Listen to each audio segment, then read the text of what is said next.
Humeur d'un monde meilleur, des chroniques originales pour le petit pas de côté qui fait du bien.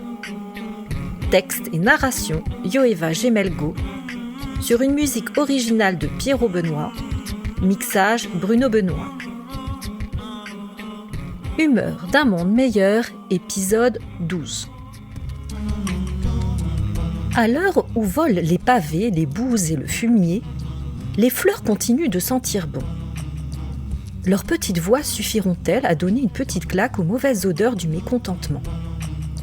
N'être pas content, ça se comprend. Le montrer, ça se défend.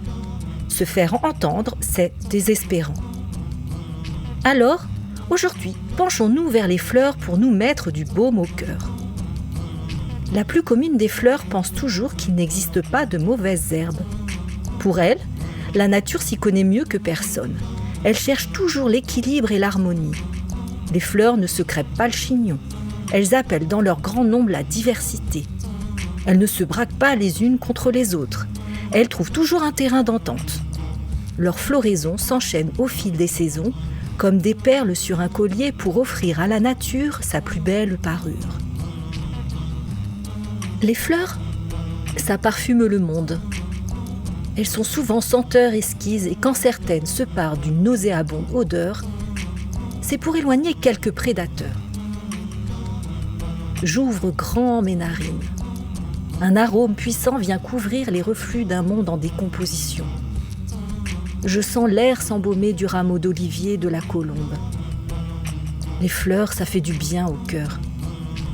Toutes portent en elles les bienfaits insoupçonnés pour tout le vivant. Regardez, elles sont le royaume des abeilles. Elles connaissent ensemble l'interdépendance et la solidarité. Elles bourdonnent d'une note sensible de paix. Elles emplissent la terre des essences du ciel. Nectar de miel.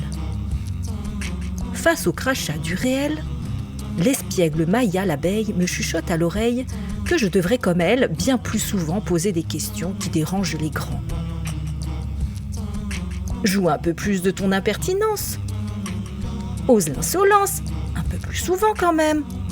Des pourquoi innocents devraient toujours s'inviter sur le palier de ceux qui dictent le dérèglement.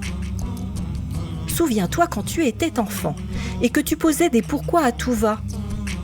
Pourquoi on est obligé d'avoir de l'argent pour vivre? Pourquoi on est sale avec la terre? Pourquoi il y a de l'argent pour faire la guerre et pas pour le climat? Pourquoi il y a des règles qui nous font marcher sur la tête? Je souhaite retrouver cette fraîcheur face aux multiples clivages des égos qui veulent avoir raison dans les débats, qui disent avoir la solution. Ce n'est pas les ridicules absurdités qui nous tuent, mais bien la misère de ne pouvoir rien faire. Le monde des grands est bien décevant. En réponse à des pourquoi, ce sont des parce que c'est comme ça. Et le monde marche sur la tête. Moi, je veux rêver des fleurs, de colombes et de paix. Mon bisounours retourne en hibernation. Il préfère encore rêver d'un monde meilleur.